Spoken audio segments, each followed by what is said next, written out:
Okay, mayong mudto na usab kanatong tanan Luzon, Visayas, Mindanao. Mayong mudto Philippines, mayong mudto world, mayong mudto universe. Ano na punta mga higala? Dili nga itong tulumanon sa kahanginan, CONA, Catechesis on Air, o ako lang gihapon kini inyong ubos nga alagad Reverendo Padre Edwin Academia Akap. Aboy no adlaw na usab karon mga higala nga unsa man tarong adlaw karon nga Miyerkules, no? Pizza 17 na kini sa bulan sa Setyembre. Hoy, mga higala, no? Kumusta naman? Naghinaot ko mga higala nga na kitang tanan sa kapiskay, sa panlawas, ni ining kamuntuhon. Abi na mga higala ato dahil nga timbayaon usab og maing mudto ang atong talahurong obispo, Bishop Julito B. Cortez, ang atong station manager, si Father Rama Ata, ang atong apod nga mga kaigsuunan nga mga kaparian. Of course, ako mga classmate, ako mga beloved classmates, mga higala, no? Di gina nako kalimtan. Si Father Obing Masyon, si Father Dami Hiramis, ug inga manusab si Padre Tonton Arnaiz. Sa Cebu, of course, si Padre Kipling Agravante, si Padre Glenn Banson, si Padre kining Peter Necesario, kinsa pa man, si Father Romrom Narca, si Padre Monsignor Tingting Angkahas, o nga manusab si Padre Mario Atienza, si Father si Father Glenn Banson, of course, no? Si Father Rosdel Noel, o nga manusab si Father Joseph Anore, si Father Milton Medida, o kinsa pa man lain, higala mo naman siguro to. O nga dito sa kasi One Rosaroso, Padre One Rosaroso. Hindi ka manusab dito sa Maasin, si Father Dodong Cordobes o si Father Samuel Papa. Ayan, wala na. Ang uban, nalimot na ko itong subuhol ng igala. No? Sila si Buboy Villahermosa, sige apelyido ng Buboy, no? Father Buboy Villahermosa, no? O nga manusab, daghan pang uban mga higala, no? So, padayon naghihapon ta mga higala, no? Sa ato nga mga paggiho-giho. O, yan, no? Hala, no? Arita mga higala sa ato nga CBCP News, Balitang Simbahado ni ining kamudtuhon. Aboy na mga higala, Radyo Veritas Asia launches, no, Laudato Si Filmmaking Contest o Care for Creation, no, Laudato Si Care for Creation. Matud pa, bukas ang tanan alang ni antong gusto nga mohimo, no, o mga pelikula kalabot sa kinang tawag natong Laudato Si or pag-atiman sa kinaiyahan, no. Balita mga higala gikan sa Vatican, bishops must embody Christ's service in humility and prayer. Mo kanay usa sa mga gitambag usab ni Pope Leo XIV sa matud pa mga bag-ong na obispo, kalakip na ni ana si Bishop Glenn Corsiga. Ako ang co-schoolmate mga higala, no?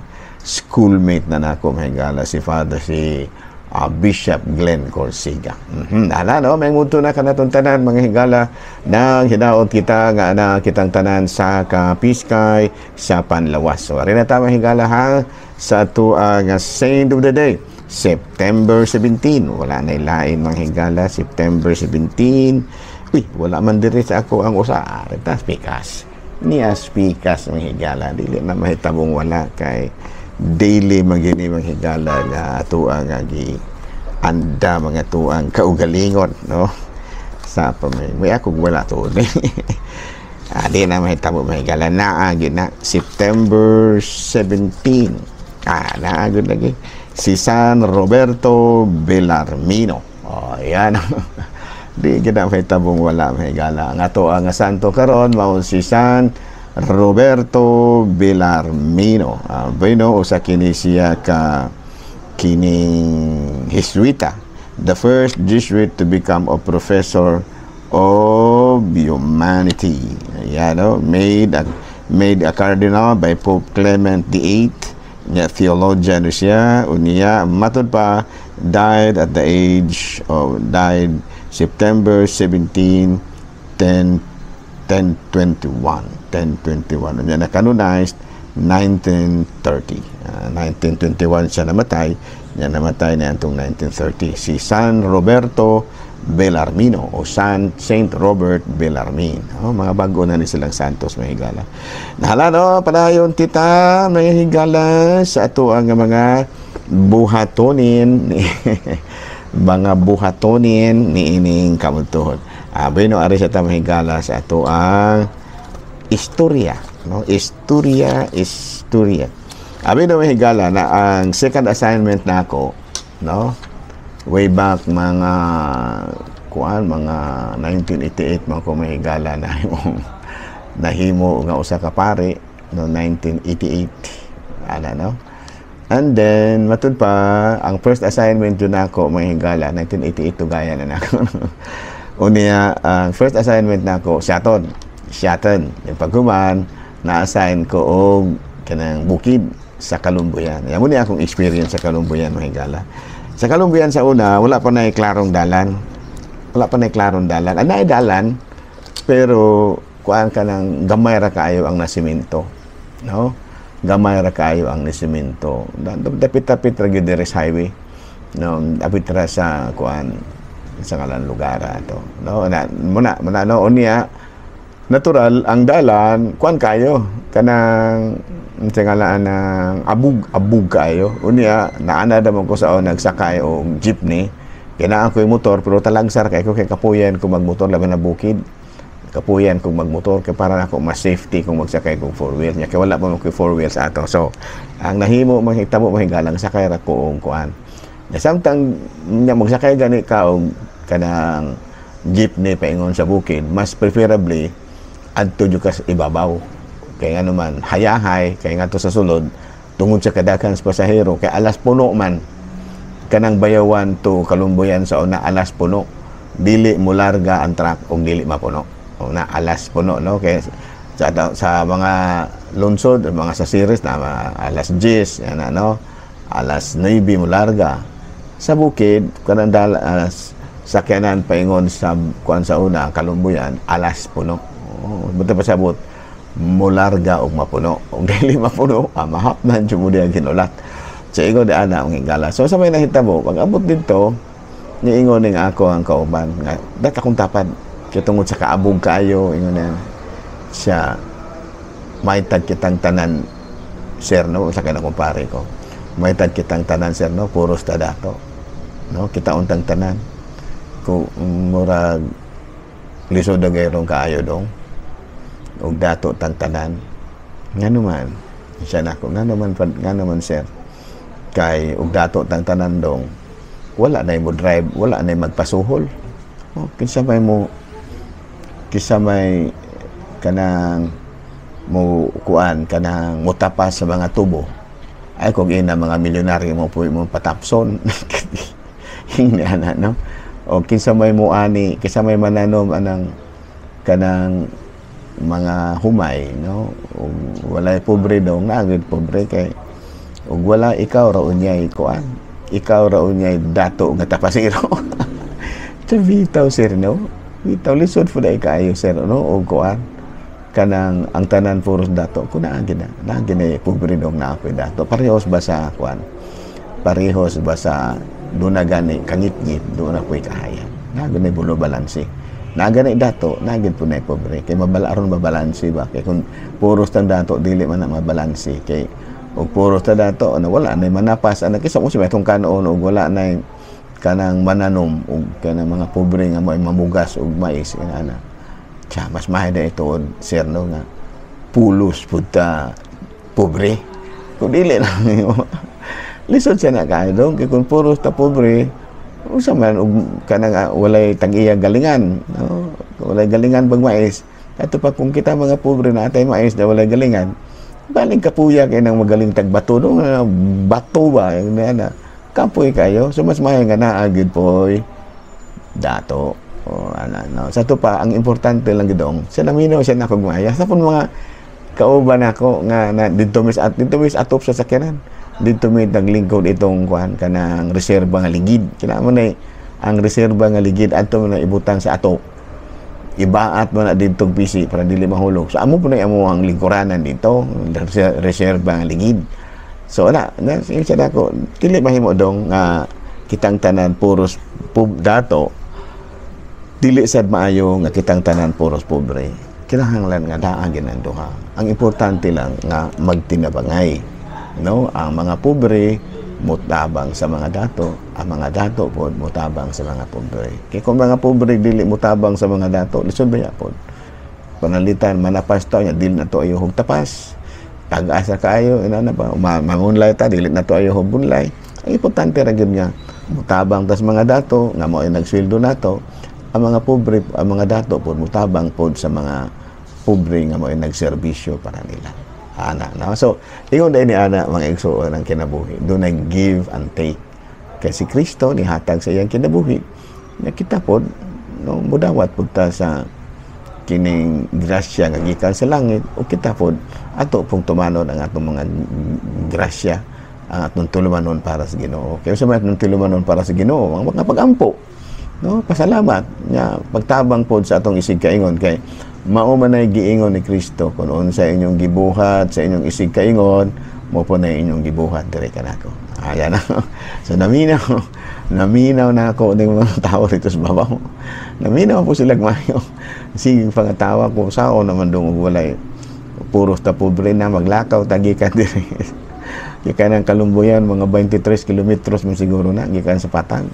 Para mo yung abuga. Experience na ko na dili pang unsa no.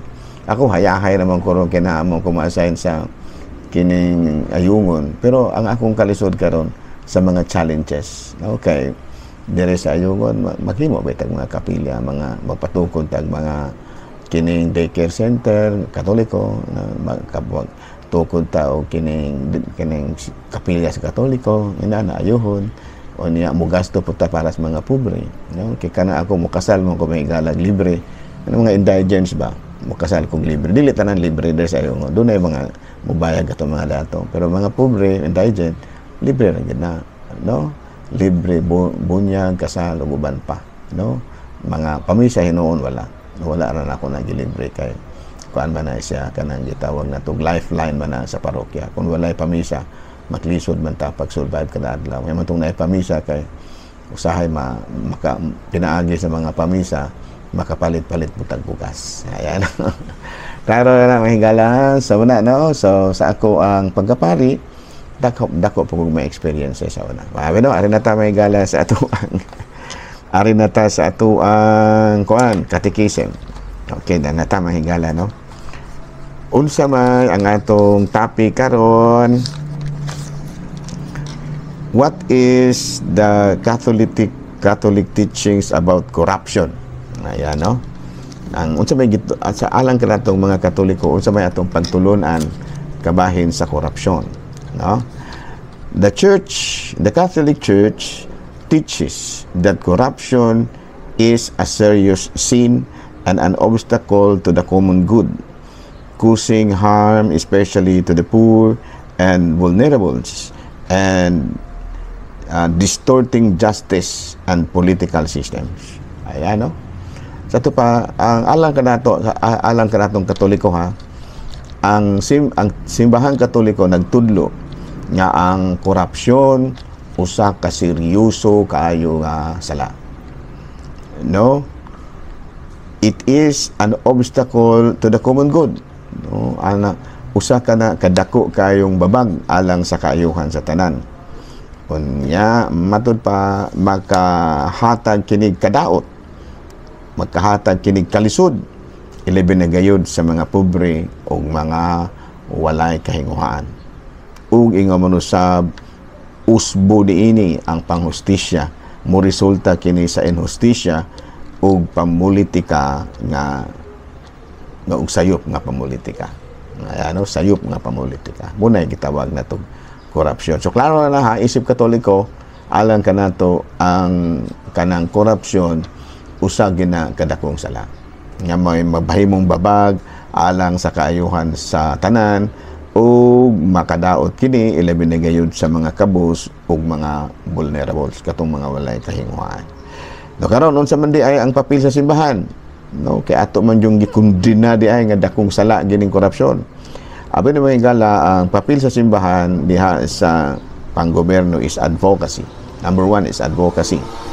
The church actively defends and promotes human rights and advocates for policies that combat corruption and promote justice. Ato pa, ang papel gyud sa simbahan mao nga kita gyud, no, kita gyud ang manalipod, no, manalipod, defense and promote, no, kita gyud ang manalipod ug ato gyung batunan ug ato gyung itudlo nya ang tanang tao aduna gyud katungod isip, aduna gyud tawhanong katungod, no, advocate gyud ta nga kitang tanan aduna gyud tawhanong katungod ug nagtudlo usab kita sa mga naningkamot kita pagtudlo sa mga palisiya nga maoy makababag sa korupsyon ug mga injustisya. Ano sa to pa, kita gyud advocate gyud ta sa kanang tawhanong katungod, no, kanang katungod sa pagbutar, katungod sa pagpangayog tinabang gikan sa gobyerno, katungod sa paghatag pagdawat og eksaktong panerbisyo gikan sa Ginoo, gikan sa gobyerno. Katungod ba na nato kay mga taxpayer man ta. Muna nga kitang simbahan mo gani atong rule unya matud pa technical ethical guidance ug maghatag usab kita gatudlo usab ang simbahan og mga ethical guidance ato pa mga kinaiya mga pagtulunan sa mayong sa kanang og mga maayong pagtulunan, no, kinang gitawag nato ethical guidance. Mura gina no. So wala tay ang church so dili nga makigsangka kita sa gobyerno, makigira kita sa gobyerno dili nga manudlo ta kabahig pang rebuild dili. Ang ato is kuan ra gyud advocate lang. Ato ra bang atong hingusgan ba? Atong ingnon nga importante gyud kaayo. No, ang importante gyud kaayo nga ato ang panalitdan ang tawhanong kakungod kadto ang tawhanong katungod ug magmaning ug ato yung tahuron, no, advocate atong tahuron ug bansayon ang mga pagtulunan nga nagbabag sa korupsyon ug panghustisya, no. Nya ethical guidance nagtundo po ta og mga mayong pagtulunan. Unya last is self-reflection. Promote transparency and accountability within its own structures. Ito pa, ang simbahan, although nga niingon kita nga serious nga sala gyud ang corruption, pero kita pod mismo, kami mga kaparian, kita pong taga-simbahan, ato gyud pod nga matud pa puy-an, no, ato gyud nga ipadayag nga alang kanato maayo gyud nga maayo nga ang ato ang mga gasto, ang atong mga income, ang atong gasto ato yung ipakita, no, kanang gitawag nga tong transparency, no. Kung atong basahon doon na ba tayo mga biblical kanang higala facts sa 1 Timothy chapter 6 verse 10, kay ang pinakamahigugmaon sa salapi maoy tinubdan sa tanang pagkadautan. May mga tao nga tungod sa kadako sa ilang tingguha nga makaangkon, no, nga masapian. May mga tao nga tungod sa ilang tinguha nga masapian mahimulag hinuon sa pagtuo ug dahiagong sa daghang mga kabulanan. Muna sa basahon si unang sulat ni San Pablo nga kang Timoteo kapitulo 6 bersikulo 10. Ug sa kining panultihon Proverbs, mas maayo ang jutayng bahandi nga mabatunan sa mataro nga paagi kaysa daghang bahandi nga nakuha pinaagi sa limbong. Ayan, no? Unya si Albert Einstein, usa ka sikat nga siyentipiko, nagkanayon, whoever is careless with the truth in small matters cannot be trusted with important matters. Ayan, no? So na nga kita isip mga advocate sa matod pa corruption, matok sa corruption. Kung gina atong mga buhaton. Abino din nila sa kutob ha. Wakwanda ron Merkules, pizza 17. Okay, salamat o maayong mundo, Pilipinas!